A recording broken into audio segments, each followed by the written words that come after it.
திண்டுக்கல் நாகல் நகர் பாரதிபுரத்தில் அமைந்துள்ள ஸ்ரீ சீரடி சாய்பாபா ஆலயத்தில் 21ஆம் தேதி ஞாயிற்றுக்கிழமை குரு பூர்ணிமா விழா நடைபெறுகிறது.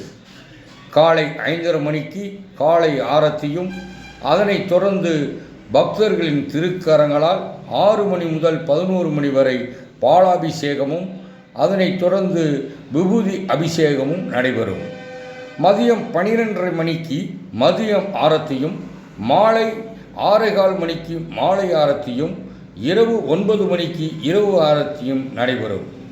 பக்தர்களின் வசதிக்காக காலை முதல் இரவு வரை சிறப்பு அன்னதானம் நடைபெறும். இவ்விழா ஏற்பாடுகளை கோயில் நிர்வாகி சாய் முருகன் சிறப்பாக செய்துள்ளார்.